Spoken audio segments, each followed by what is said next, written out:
I'm all they have. Right now, they have not been able to rule anyone out. I don't think I'm any more of a suspect than anyone in this case right now. Welcome to Watch Mojo. And today, we're looking at some of the most chilling interviews given by killers before being found out. Do you have any thoughts about that, about her disappearance or what's happened? I do, but I'd rather not speak about that. Mitchell Quy.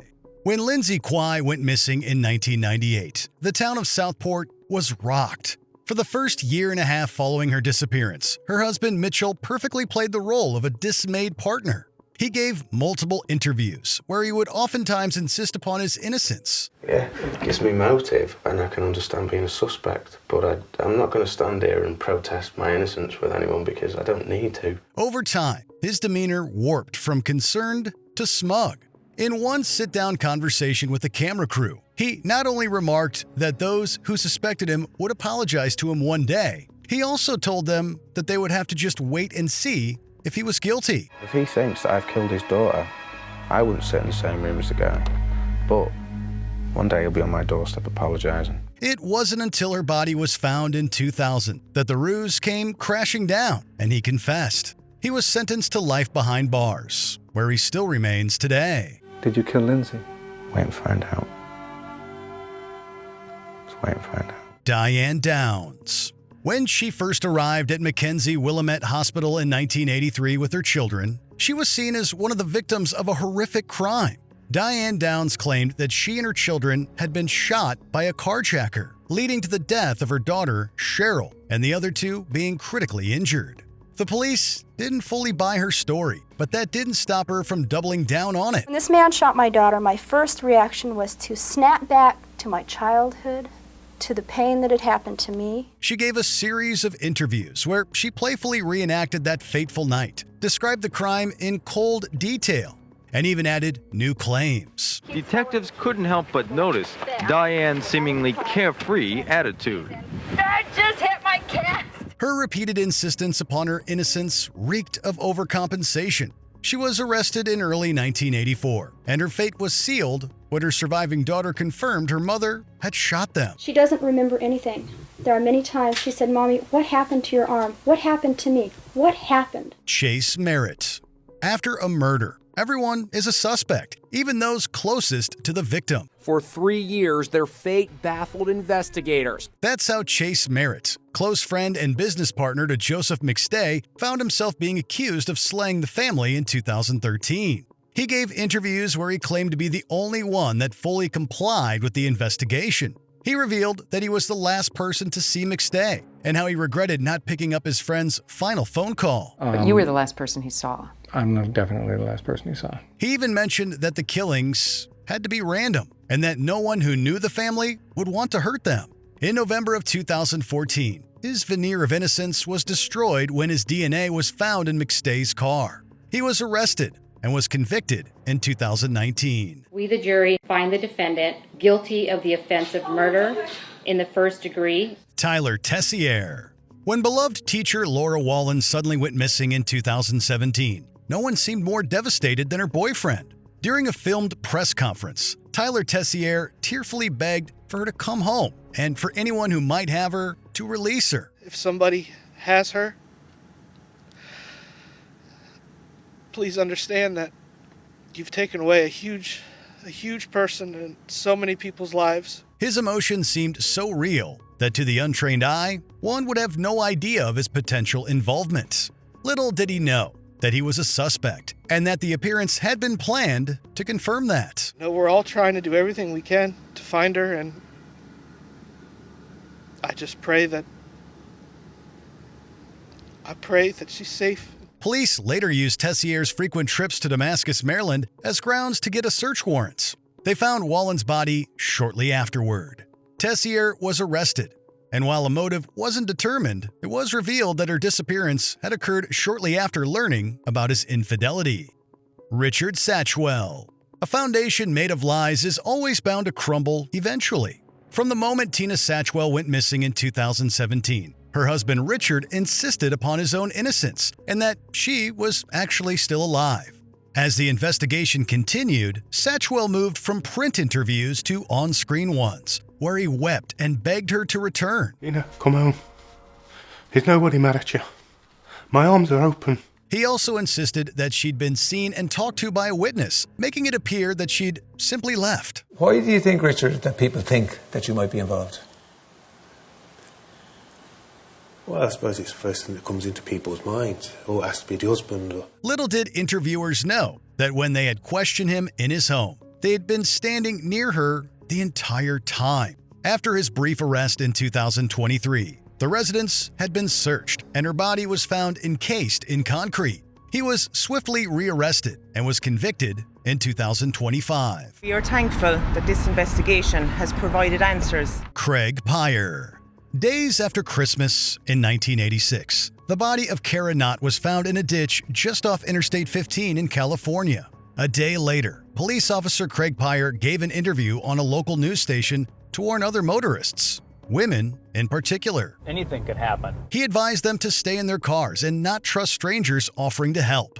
The camera picked up markings on his face, indicating he'd been scratched beforehand. Once you get in that other person's car, you're at their mercy. At the time, no one had any clue they'd been caused by Kara herself. After his appearance aired, other women in the area reported him unlawfully stopping and harassing them, which led to suspicions against him. Further investigation at the scene found physical evidence linking him to the college student's death. A reaction only flickered across Craig Peyer's face as he was convicted of first-degree murder. Fotis Dulos. While some are able to conceal their involvement for years through interviews, others sound guilty the moment the cameras turn on. They're constantly on my mind, and that I love them and I miss them very much. When Fotis Dulos took to the news following the death of his estranged wife Jennifer, he fell solidly into the latter camp. He and his girlfriend Michelle Triconis had been charged with evidence tampering, but there wasn't enough evidence to push for harsher charges.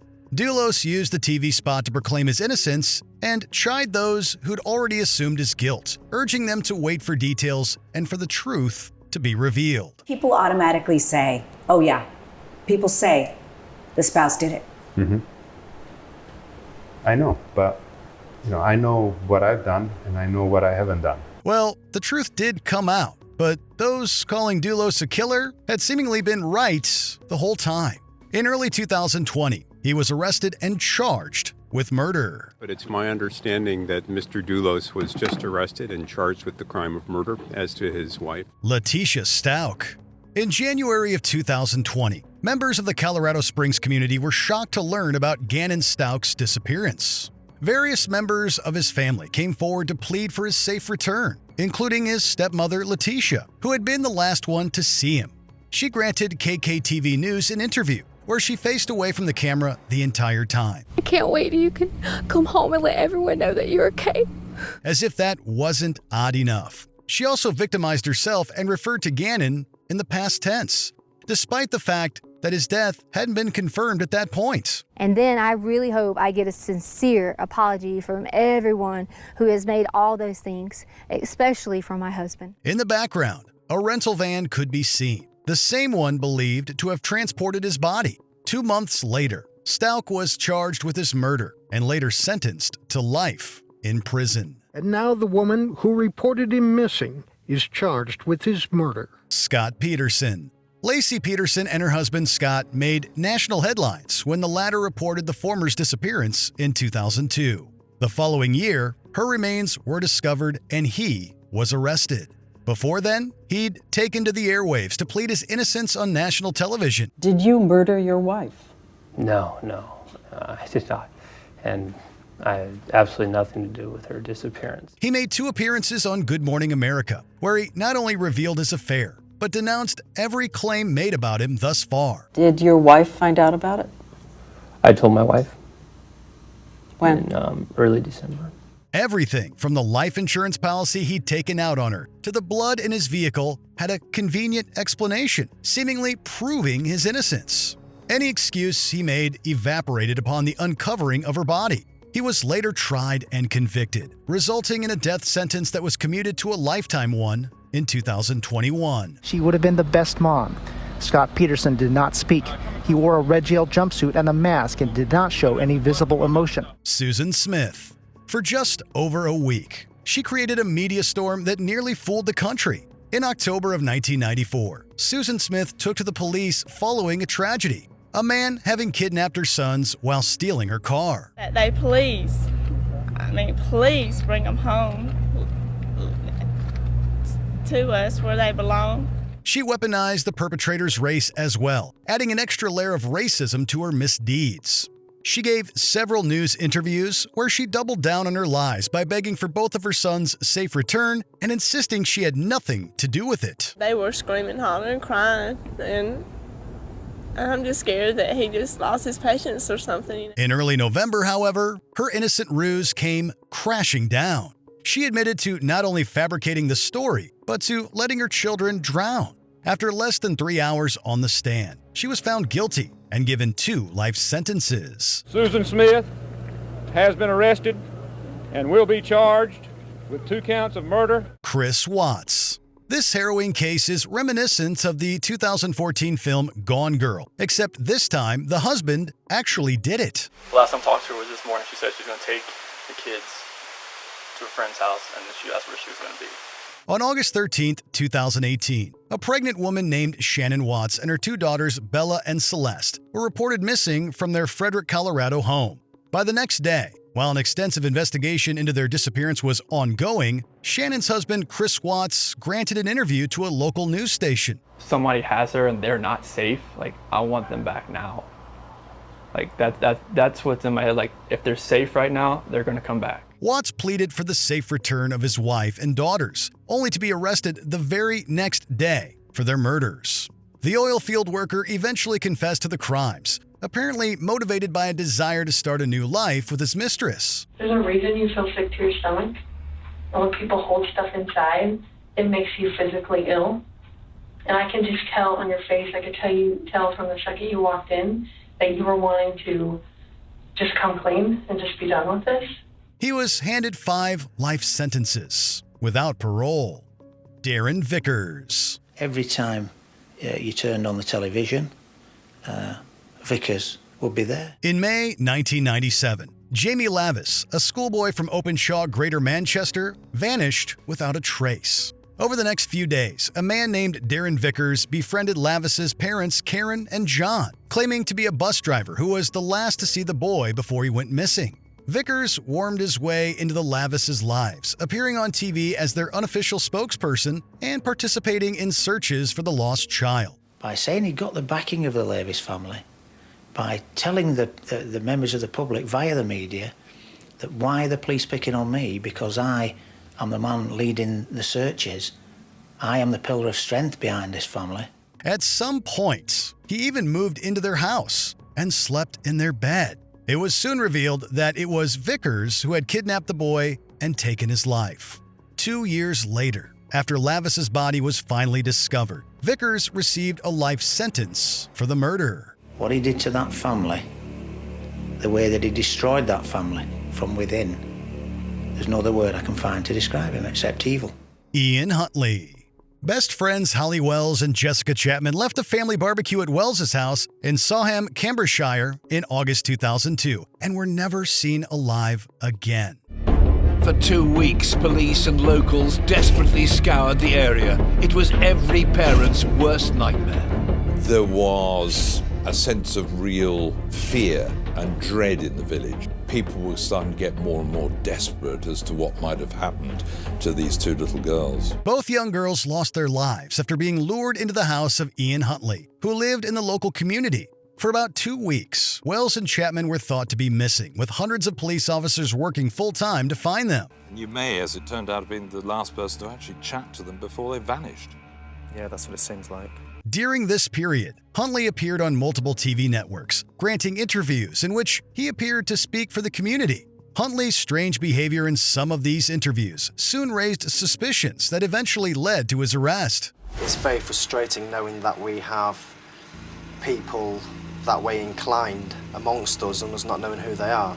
People that way inclined among. What we've just seen there is a flash of pleasure. He was found guilty of both murders and received 2 life sentences. Huntley is currently being held at Frankland High Security Prison. There can be no doubt in my mind that Huntley really enjoyed the notoriety.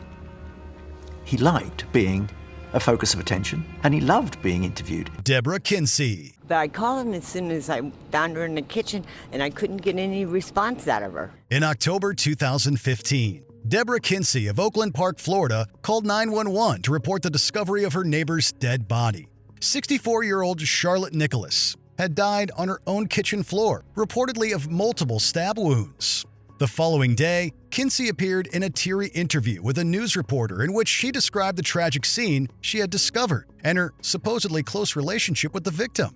It turned out that was far from the truth. Apparently, Kinsey and Nicholas had a heated dispute over jewelry that drove Kinsey to murder the retired nurse. Surveillance footage from a local pawn shop showed Kinsey selling off Nicholas's jewelry while wearing a blood-stained shirt. She was swiftly arrested on murder charges. People in the neighborhood describe Kinsey as troubled, but say they never imagined something like this. Gerard Baden-Clay. Gerard Baden-Clay had reported his wife Allison missing on the 20th of April 2012. The two had been married for roughly 15 years and had welcomed 3 daughters in that time. Just a few days later, while authorities searched for Allison in the area around their Queensland, Australia home, Baden-Clay stood before news reporters with tears in his eyes. Alas, they were nothing but crocodile tears. I'm trying to look after my children at the moment. They've got 3 young girls, and we really trust that the police are doing everything they can to find my wife, and we just hope that she'll come home soon. At the time, the real estate businessman was just a suspect in the case.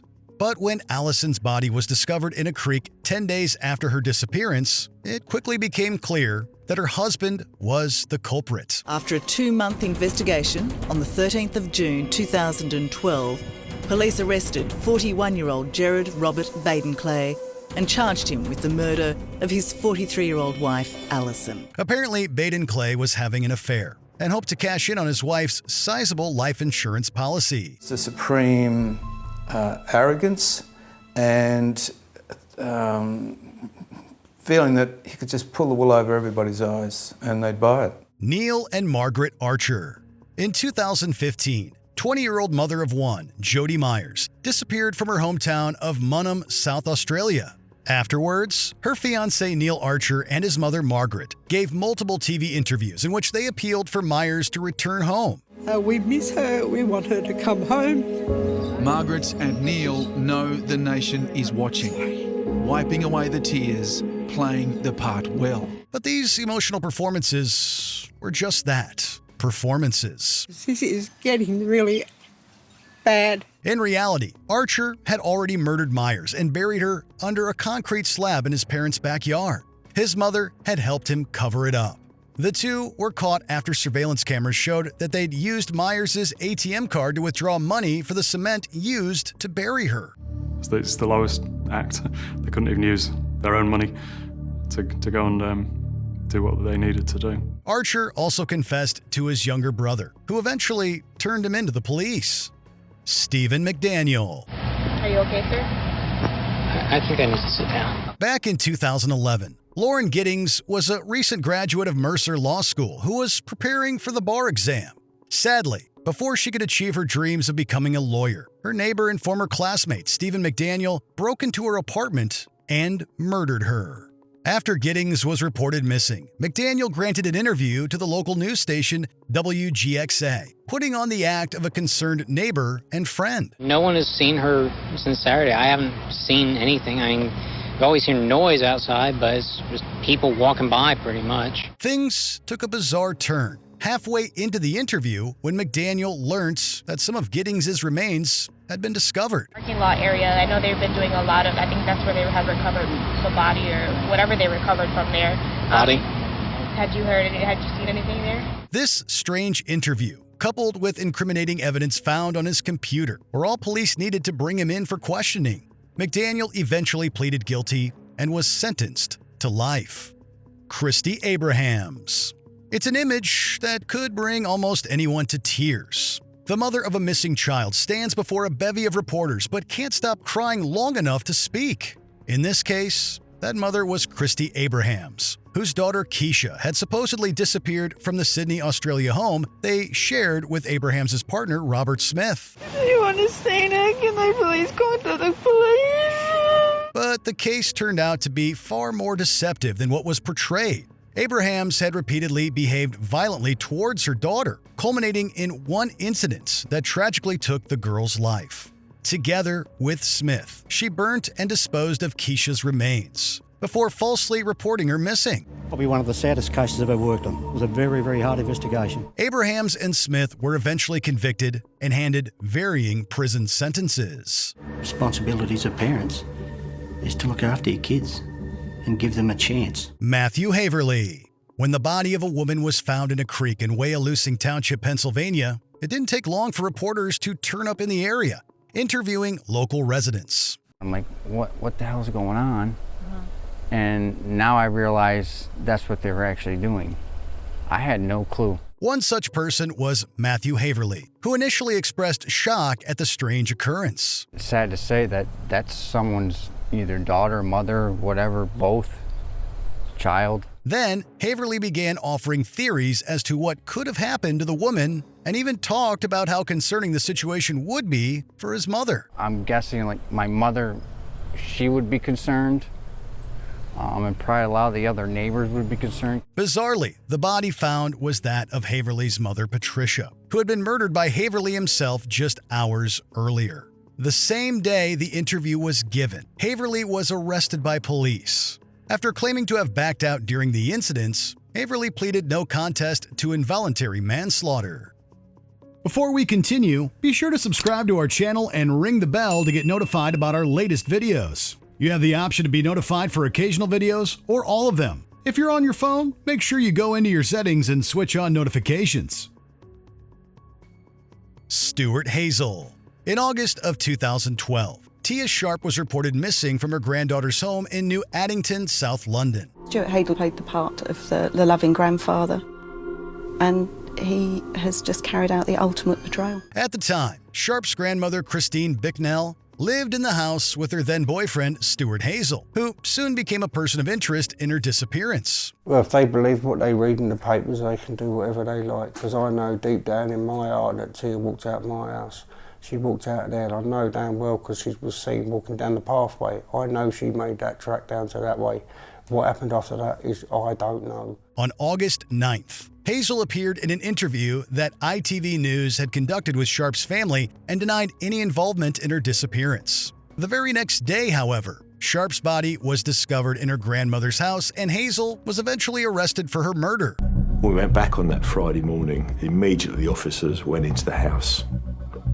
They could smell a very strong smell. Incriminating pictures and videos of the girl were found in Hazell's possession. He pleaded guilty to the murder and received a life sentence. Which pre-arrest TV spot do you find the most unsettling? Let us know in the comments below.